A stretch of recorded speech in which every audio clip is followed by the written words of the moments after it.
Now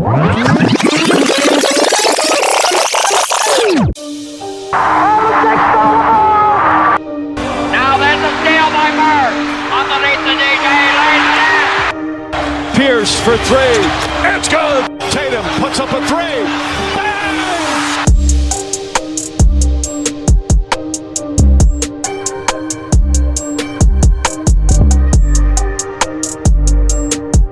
Welcome to the Celtics Rewind. I'm JP. And I am Nat The GM. What's up, y'all? Leprechauns are alive and well in Boston. This is Celtics Rewind, talking all things Boston Celtics, a.k.a.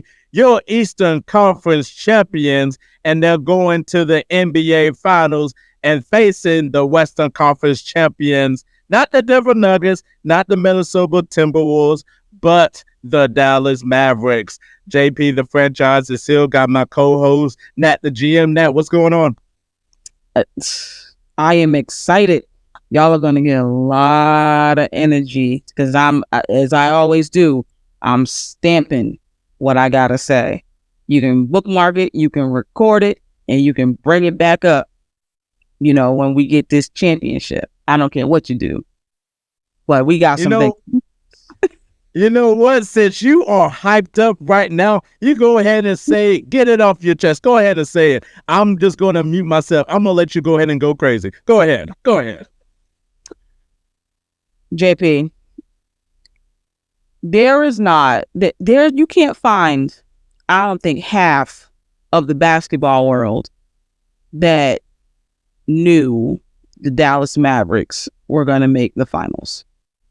It's just, we have to be honest with ourselves. No, people weren't picking Dallas. They were looking right over Dallas. They were looking at Minnesota. They were even looking at OKC, and they were definitely looking at Denver. So Denver was the one they're going back to back. They're going back to back. Okay. Then Denver loses. Now they're like, okay, Minnesota is going. See how quick this is changing? This is how people don't know what they're talking about. This is how you catch them. And then they're like, okay, yeah, well, Minnesota. Then Minnesota loses to Dallas. Now it's all Dallas. And people are just jumping. You're jumping. But all because they don't want to say the Boston Celtics have the more than the best chances of winning this championship because they have a matchup that is so favorable that I don't know if it could have been written any better. That there is some luck with every championship, right? If you look at last year, right? I know we're not that impressed that Denver beat Miami Heat, who, they were out of place in the finals because they just weren't a finals winning team, but they got some matchups that got some guys that were injured, and these were teams that, no one had Miami beaten, Milwaukee, in that first round. Nobody had that. And let's not front like we did. It's just not, it's not true, but Giannis goes down. They just don't have enough gas, to win. But Miami does have all their guys and they win that. Okay. Next round, they get New York. New York is still an unfinished product, fun team, but they win that. And then the next round they get Boston, and we were on a comeback, a three game comeback, and then Tatum twists his ankle in the first couple minutes. So, and then they get to the finals. Denver plays 3 play-in teams to get a finals, to get a championship. There is something every year, that we can talk about, but people are so pissed that the Boston Celtics are back in the finals for the second time in 3 years, and it's tough. It's tough to get there. 2 years, actually. It's tough to get to 1 finals. They're going to 2. And everyone always says the West is better, the West is deeper. Okay. But no one should be able to beat the Denver Nuggets. Denver couldn't do it. But they got the best player, but they still couldn't do it. And they had this running mate. The same starting five cast. They have that same starting five, and they are gone in the second round. They could not get back to the finals. And there hasn't been a back-to-back or it's, type of ordeal in years. It hasn't happened. What Boston's doing is remarkable. And we are a well-organized bunch, organization. We are smart. We have made the right decisions. And you sometimes, instead of being a hater, you just got to tip your hat, when something is done right and there's nothing you can do about it. Milwaukee, they made a big trade, they moved Drew to get Dame. In my opinion, I felt that was the wrong move for them. I felt that there's certain things you just can't move, and there are certain things you just can't buy, and Drew Holiday is one of those guys because he does everything else, and although no Giannis, I was kind of looking at, Milwaukee like, you still lost to Indiana? You have Dame, you have Chris Middleton, who a lot of people kept saying that's the Batman a lot of the times, so you have them. He was playing well. He had some great games, big shots. You had Dame, you had Bobby Portis, you had, and then you had Brook Lopez. You still had your guys, and you couldn't beat Indiana.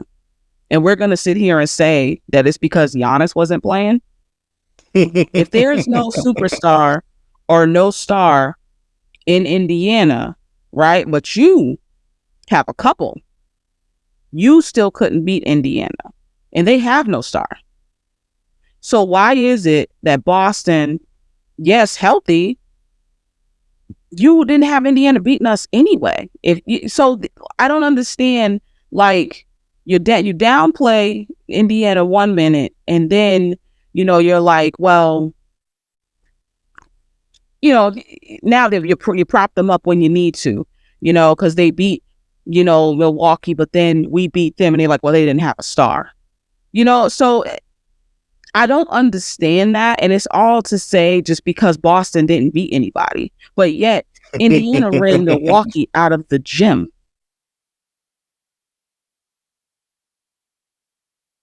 Indiana ran Milwaukee out of the gym with no stars. That's facts. So were they competition or were they not?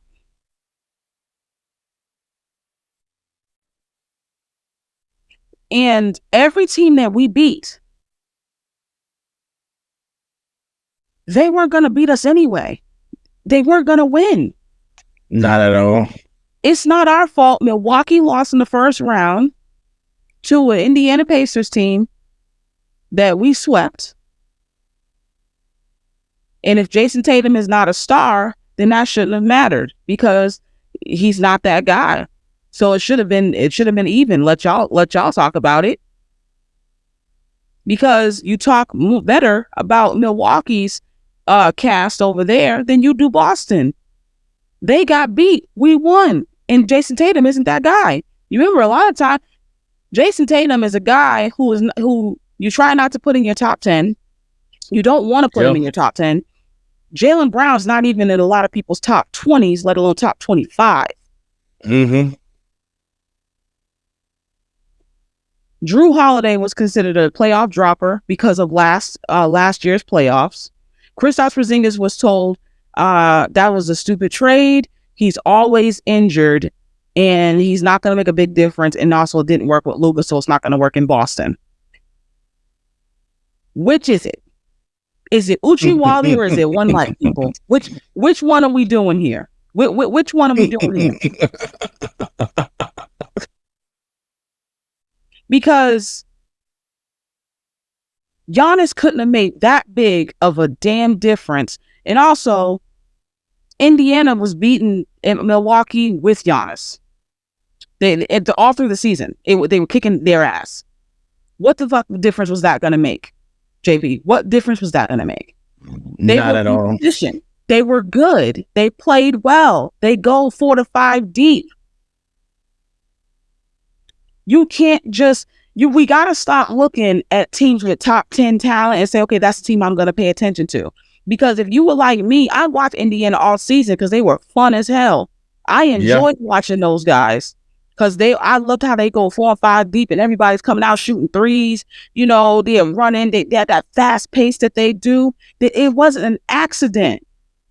You don't accidentally score 130 points with ease. That's not an accident. It means you know what you're doing. You know? So it's always to take something away from Boston. You want us to play Milwaukee. Milwaukee wasn't good enough to beat Indiana in the first round. So they were challenging, but they weren't challenging for us. You see how that doesn't make sense? It just doesn't make it. Doesn't. This is the arguments that we have been hearing, and it's contradictory every single time. It makes no sense. Nope. Well, Miami, we did not struggle with Miami in this season. Every time we played, we got the better of them. We had Milwaukee, the zone that they were running, everything like that. We were breaking it this time. They were not challenging. The second round, you never had Cleveland beating us. People. Never. What the fuck difference does it make if Donovan Mitchell played the last 2 or not? Doesn't make a difference. It made no fucking difference. And you damn sure did not have Indiana beating us. So what did you think? Because they beat Milwaukee, they were going to beat us? But Milwaukee was y'all's pick because a lot of y'all so Giannis drunk and Dame drunk. All those threes get you, and they got you out in the first round. You love them and they couldn't do it. Even with Dame and Chris Middleton, and these guys had some big games. Bobby Portis had some good games. They couldn't do it. We did. We showed that we were better than y'all from jump. When they said it's game time, game 1 of 82, we were ready. Y'all weren't. You weren't. None of you were ready. Not one East team was on our level. You weren't going to win anyway. If we had played Philly, you weren't going to win anyway. You never fucking beat us. Who gives a shit if you got your ass beaten that first round? New York, you weren't going to beat us. You weren't. You were playing well. With Indiana and Philly, we are neither of those teams. Neither. You were playing very well, though. And also, you have a coach that's going to run you in the ground and have you retired at 30. So if anybody's pushing 30, you're probably close to being done, under Tom Thibodeau. You didn't have anybody beating us. What are we talking about? What conversation are we having, people? The answer is we're not. You guys are talking and we're walking right by you, or we're listening to you on mute. Nobody was going to beat us. Go over to the West. Y'all played up Denver so fucking much. I know you didn't watch them all season, because that same grit that they had last year, they hadn't had it all season. They were losing down to the wire with Detroit, getting blown out. They were in games with Charlotte, and it was like, oh, okay. I mean, maybe, it could have been an off night, but it happened so many times, and then I'm like, all right, I believe they had the one that lost to San Antonio, and there was games that they should have won, and it was all season. But you kept saying, but they have Joker. This is y'all's excuse for everything, but they have that one person. This ain't LeBron. That's not like nobody is LeBron. LeBron is on his way out. Nobody else is LeBron. LeBron took Della Vadova and the rest of those guys, to a finals in which they met their demise to Golden State, but he got them there. No Kyrie. There are no LeBrons. So what are you talking about? Nobody is like that in this league anymore, like LeBron was, He's one of one. He is literally, he can't do what he used to do. Let's move him to the side. Minnesota played well. They were made to beat Denver. That is their championship. That was their championship because the guy that built the Denver roster also built Minnesota. They had Denver in their sights. Once they beat Denver, y'all didn't even notice how do you match up with everybody else? How do you match up with everybody else? Because I had them losing to Dallas. Because it's a game of matchups. Y'all play records. I'm playing matchups. Y'all playing top 10s. I'm playing matchups. Y'all playing Baby Air Jordan. And I'm playing matchups. Because I knew that he wasn't Jordan. He's not ready. But he had his moments. It's okay to say that. He had his moments. And then he had his moments. Yeah, he did. So, the way y'all look at basketball is cringeworthy because it's narrative driven. Just give it up to the teams, man. Just give it up. Just give it up to them. There's nothing you can say about Boston. None of y'all was going to beat us. None of y'all. And now you're going to tell me, getting to the finals, that the Dallas fucking Mavericks are going to roll out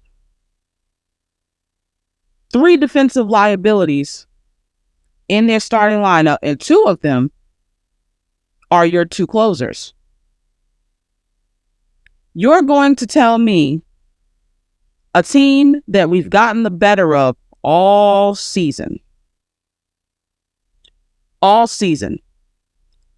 and that's post the trade for Dallas with the new guys. You're going to tell me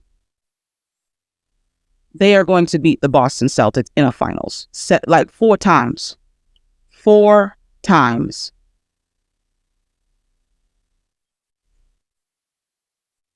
You're telling me that Derek Jones Jr. and P.J. Washington are going to stop Jaylen Brown and Jason Tatum. Ooh-wee. You're telling me that Kyrie, Little Irving, is going to guard whom? Derek White? They got like 4 or 5 inches on him, maybe? That he can shoot right over? And Luka's going to guard Drew Holiday. I'm telling you right now, that's what's going to happen. And then you expect me to look at Gafford and say, oof, he got the paint. He going to stop us from getting to the paint. He going to stop KP. Gafford?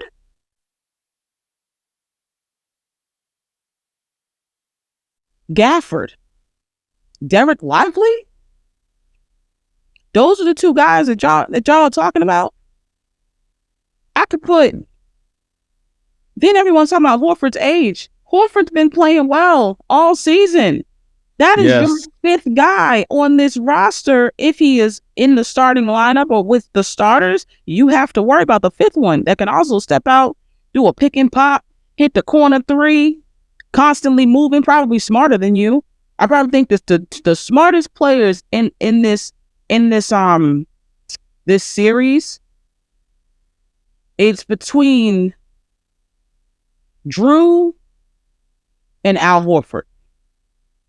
I think it's between those two, and I kind of want to give the edge to Drew Holiday. I think he's the smartest person on the court, and I think you've seen that all like playoffs long. He's just been outsmarting and outplaying everybody, and he's just turned it on. And it's going to happen in the same way in the finals. Like he's just outthinking everyone. It's wonderful to see, putting people in their spots and everything like that. It's wonderful. Just because somebody is the best player does not make them the smartest player. Those are two different things. I want to be very clear about that. If you thought they were the same, I'm gonna leave that one alone. If you thought that was the same. This is going to be a great matchup for Boston. And I appreciate JP for giving me this time to go on, because I about had enough for a year of y'all's bullshit. I'm tired of it. I had enough of it. I've had enough. It has to stop. But this Boston Celtics team matches up so well with the Dallas Mavericks. Anything they do, we can do. And we could probably do it better, honestly. JT this season is averaging about 35 points versus that same Dallas team. Jaylen Brown plays great defense on Luka Doncic. When we switch 1 through 5. Y'all can't switch 1 through 5. Think about that. We can. You can't. Your bench. You have Lively, Hardy, and Tim Hardaway Jr., who gets the most cardio on a team, because that man will play 25 minutes and get you 0 points. Never seen anything like it, honestly. Never seen anything like it. He'll out there and really, really Tony Snell you, because he's just running around from 0 to 0, 0 for 0 for 25, 0 for 30, 0 for 10. He's over. Tim Hardaway over is what I like to call him, because he just be running. Tim Hardaway's here for vibes. Honestly, he's here for the vibes, because he's not here to make shots. Our guys, whether you talk about Horford, you throw out Pritchard.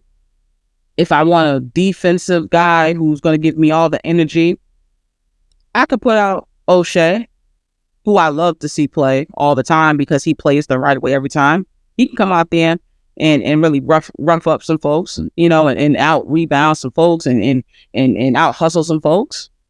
Peyton Pritchard has been great all season. I've been down on him all season, but I'm going to give him his props. I've been down on Peyton Pritchard all season. I'm not going to shy away from that. Oh, I always knew you was there. I wanted him gone for years. Yeah. I was talking shit in the playoffs, honestly. But I have to be real. He's played well. He's played actually very, very, very well for his position of the point guard off the bench. He's played great. I can't even hate on him. But I can trust what he's gonna do, because not even one of y'all off that bench is gonna stop him. You play slower. We just had a team that played too damn fast, and we swept them. Y'all play slower. But I get you. You got Luka and Kyrie. And Kyrie, whom we've swept before. And he played with a guy that's in a lot of people's top 12s, top 15s all time. They got swept. We've seen Kyrie before. Well, is it something new? Does he do something new in Dallas? Because I've seen Kyrie before. You have too, JP. We've seen this man. What are we doing? What are we doing? JP, what are we doing? Stop this bullshit. You just don't want Boston to win. You just don't want us to win. That's your problem. Get your tickets to the fucking parade. Come to Boston. Come hang out. I'm around. Tell me about how great the fucking Cleveland Cavaliers are. Tell me. Tell me how Milwaukee's so fucking great. that they couldn't even get past the same Indiana Pacers that you was knocking us for fucking sweeping? Talk to me. Tell me all about it. I'm right here on mute. Turn that volume down. JP, talk to me. Ultimate mic drop. I don't even have nothing to say. You said everything that I wanted to say regarding all the narratives that's been building on the Celtics. Jason Tatum, not a star, not in your top 10. Oh, everyone's acting like Jason Tatum needs to score every bucket for the Boston Celtics. Don't y'all know basketball is a team sport? It's not an individual sport. Look, if it was a one-on-one, okay, I understand one-on-one, but we're talking a team sport where all the 5 guys on the court and whoever's coming off the bench is finding ways to win, whether by scoring, rebounding, stealing the ball, blocking shots, making their free throws, getting rebounds, not turning the ball over. There's a lot of stuff that goes into the sport of basketball. Y'all's problem is y'all don't want to give Jason Tatum his props because he improved his game every single year. Just look at his stats. Look what he's doing. He impacts the game so many different ways. Yeah, everybody's focusing on the scoring. Now, do I blame him for the Kobe comparison? Of course, but that was his idol, okay? He's not Kobe Bryant. He's a different breed from that. He rebounds. He's the best rebounder on the team. Like, if it wasn't for his rebounding, we probably wouldn't win a series. He's also playmaking. He's playmaking. There's some passes that were just phenomenal that he'll hit to Al Horford or Derek White or whatever or whoever. He makes too. And he's playing defense. He's a two-way player.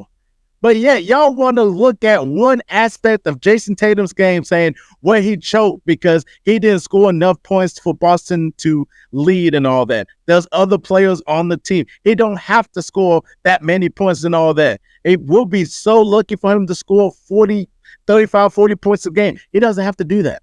He doesn't have to do that.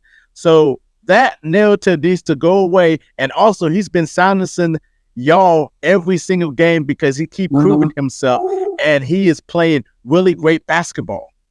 But then you want to go ahead and say, okay, well, Jaylen Brown is a much better player than Jason Tatum. Oh, Jaylen Brown and Jason Tatum do not like each other.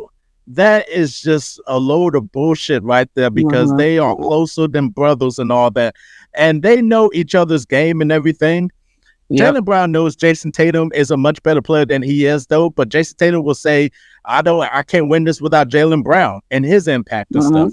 And then y'all go ahead and go to Jaylen Brown and be like, well, he doesn't have a left hand. He can't dribble and stuff. He improved that this year. I seen him dribble with the left hand. I see him finishing with his left hand.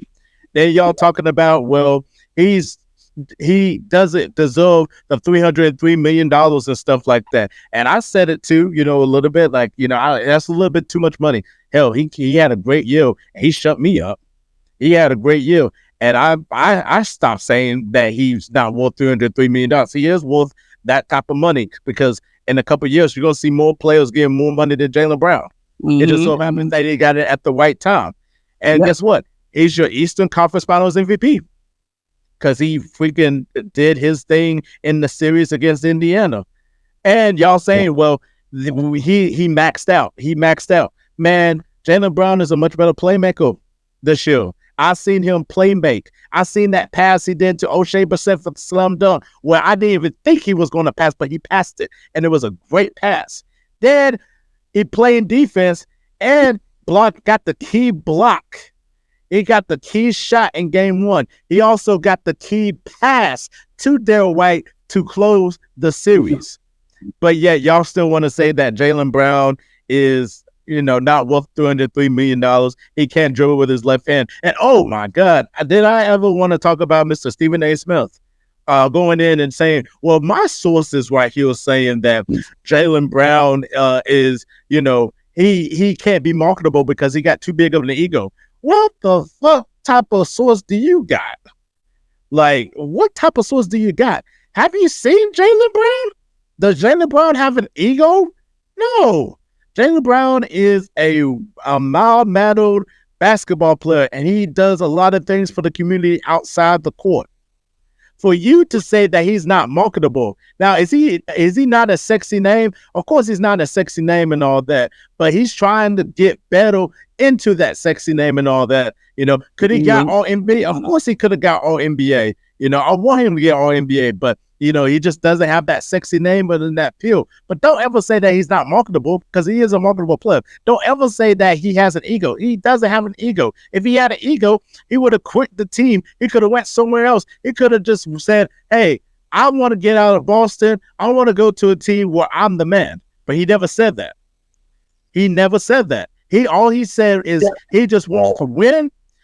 He wants to improve his game, and he wants to win the championship. So don't give me those bullshit narratives about Jason Tatum or Jaylen Brown. Like, it's just ridiculous just hearing all these people from these media outlets who have experience in sports media saying all this and all that. Just admit that you just hate the Boston Celtics.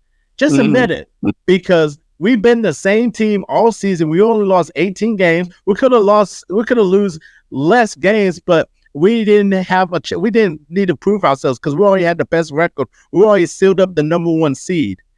And then y'all said, well, let's see how they do in the playoffs. Are they going to choke in the playoffs? Man, we only lost 2 home games. And we are perfect on the road.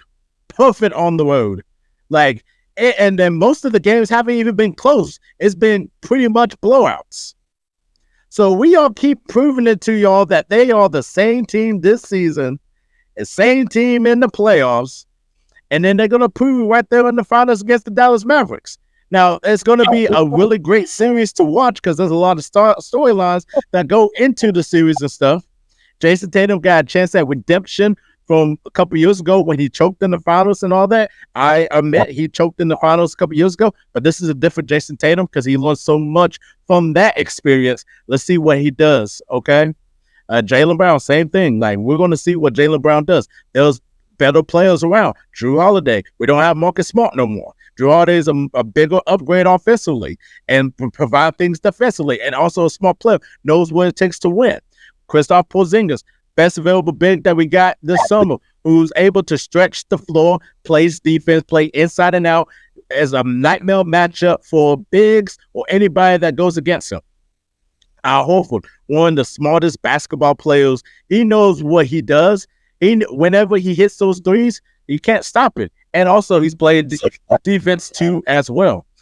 Payton Pritchard, like you said earlier, Payton Pritchard doing his thing. I was wrong about him. I wanted him to be gone too as well. He got his contract because Brad Stevens believed in him. He had a phenomenal regular season. He's having a good playoffs. Derrick White stepped up to the plate this year and averaging 18 points a game in the playoffs and is the best defensive guard in the NBA other than Herb Jones, leading the league in blocks by a guard and then leading the Celtics in blocks in the playoffs. This team is just so great. It's not even on paper. You see firsthand how great this Boston Celtics team is.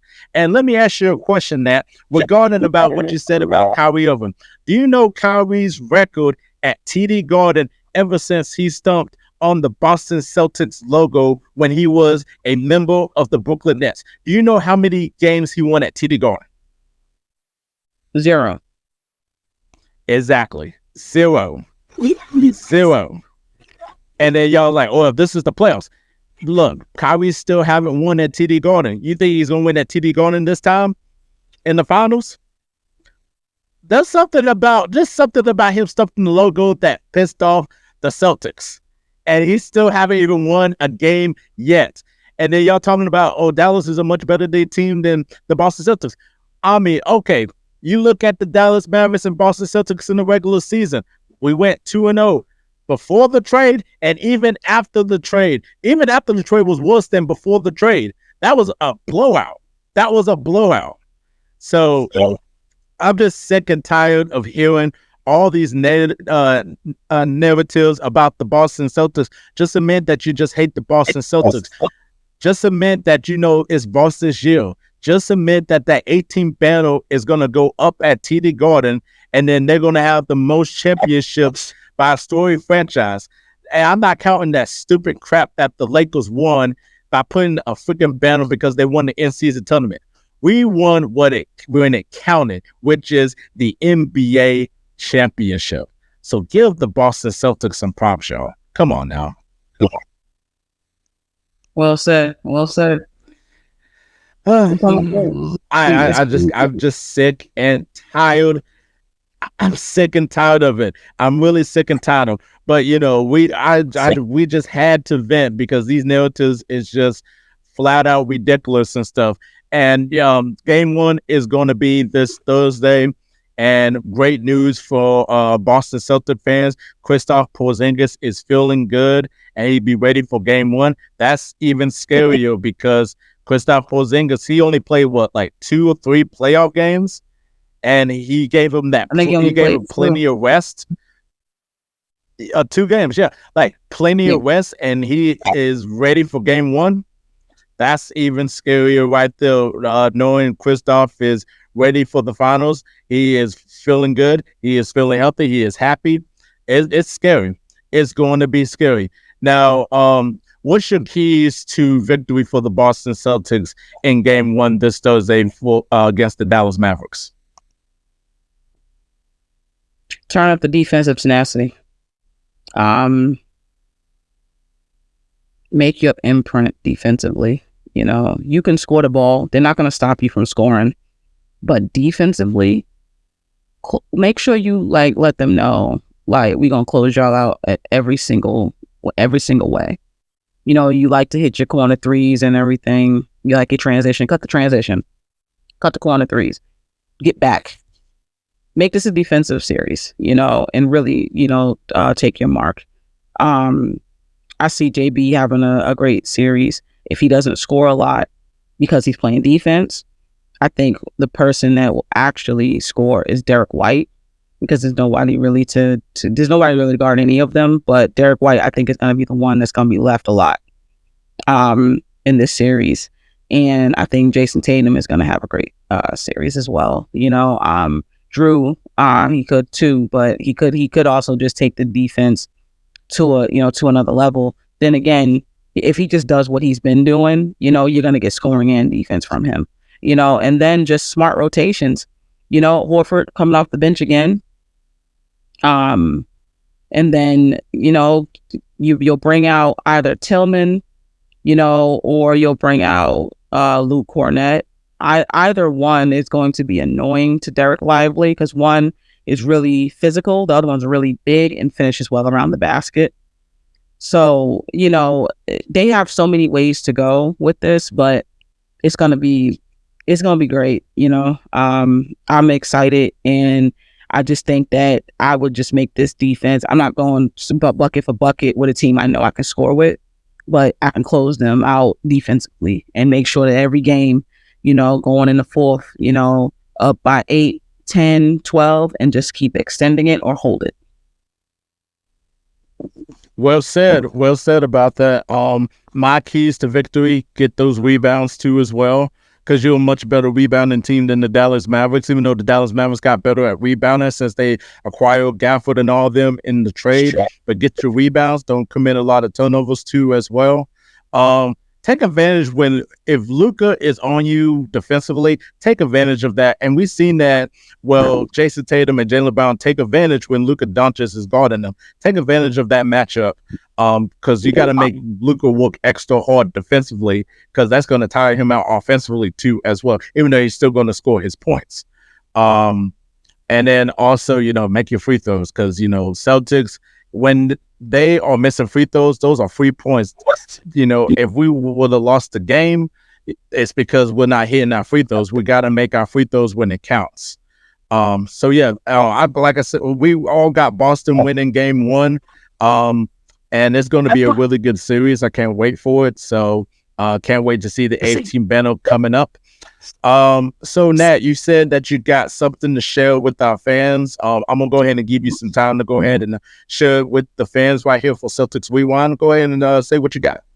So we know that WNBA, the W, which I love when they said the W, is coming to TD Garden August 20th, and we are going to have, was it the Connecticut Sun and the LA Sparks that are playing at our garden, at our home.